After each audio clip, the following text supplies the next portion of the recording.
that data onto humans. They came up with the idea, backed by Rockefeller, that they would institute a national census. And since its inception, the purpose of census was to take data on physical and mental health, moral behavior, etc., prison records, all of that, collect all of that data, and eventually to start eradicating those people they saw as being hereditary problems to their perfect upcoming utopia.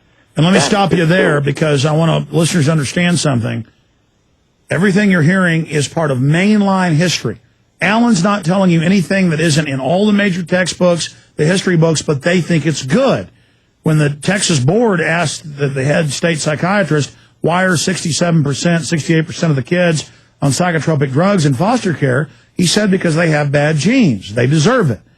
And they set up the social welfare networks. They set up the health departments to carry out racial hygiene. Hitler only adopted what was taught in England and the United States, and now that's what their zoning is about. That's what their animal ID is about. It's what taking over the farms and ranches is about. They've got to take over our infrastructure and our access to money and our access to independence and freedom so they can force us into the one-child policy and through the new economy of the green economy, that's really the eugenics economy, of reduced standard of living so that you can't afford to have children. It's all openly stated and now even being introduced on mainstream TV and everywhere. So I wanted to throw in that everything you're saying is on the record, that the Darwins and 3 other families only intermarried together for 5, 6, 7 generations, but that it created aberrant, mentally ill monsters. When you look at the Huxleys, for instance, the Huxleys were descended from the Darwins too. They were also intermarried. Yes. And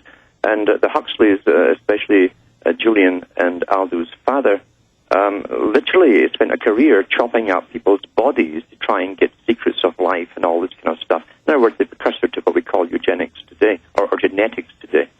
And as you said, Cold Springs Harbor is IBM Human Genome Today, and the head had to step down saying blacks weren't humans. That's always been the eugenics board. Now they take blood forcibly for 36 years from everybody in the Western world at birth. They've now admitted that. And I have 2 mainstream news articles today.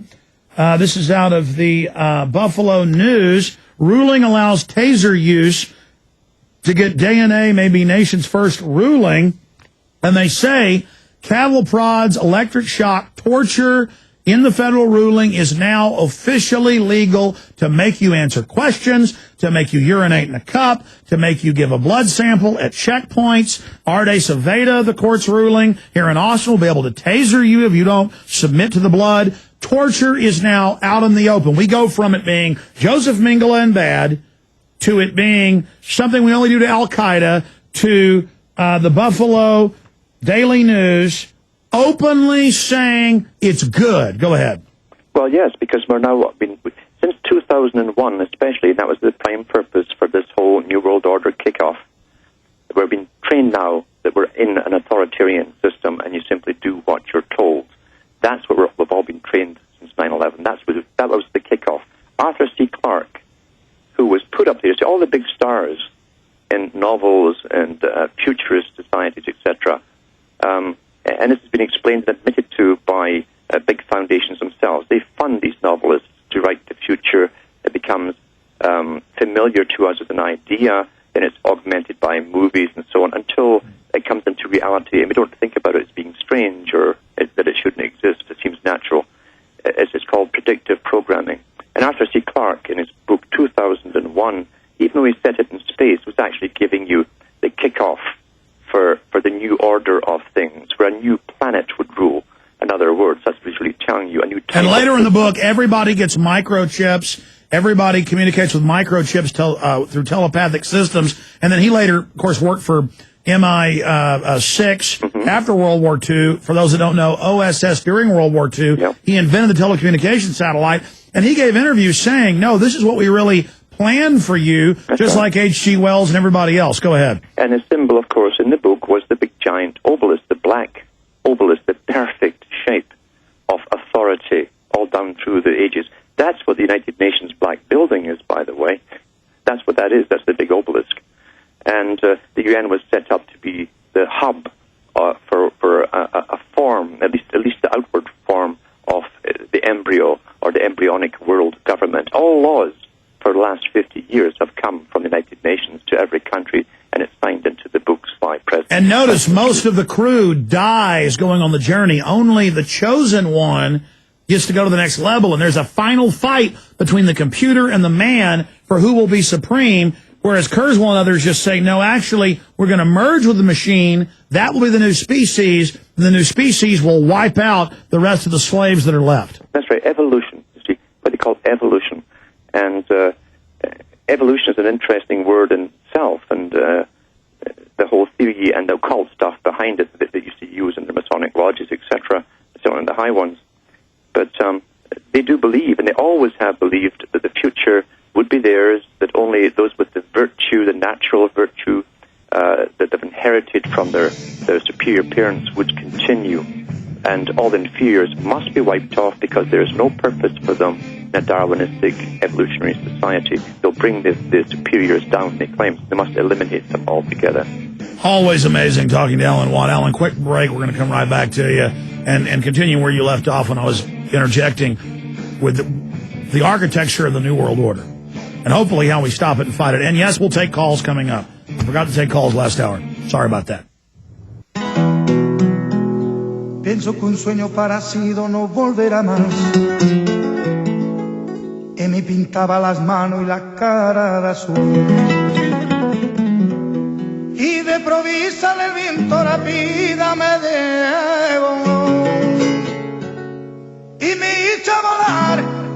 What we're talking about is the ultimate control freak expression. Royalty, whether it was Japan or the Aztecs, Europe, they always thought they were God, that they were superior, and that they were separate from the commoners. Well, now we have the BBC headlines that they believe that they're a separate race, and all these countless other elites saying they are transhuman. The eugenicist, run by Aldous Huxley's brother, Julian Huxley, at the UN, he said in the 50s we got to change the name from eugenicist to transhumanist. I'm not saying all transhumanists are, but your founder was the head eugenicist. So they believe that they're taking control of human evolution, human development, and right now they just want to lock everything down, cull most of us, so they can then have their great work. Alan, let's talk about now, you talk about the banking takeover, the families. We were now into the 19th century, 20th century. Let's get into what they've set up, the psychological dictatorship, where they're going, and then if they're able to cull us, the timeline you see. I'm interested in your view on that. And then if they were able to succeed, what they're going to build. How they see the future in the big think tanks that work for the British Department of Defence, and I've got it up on my website.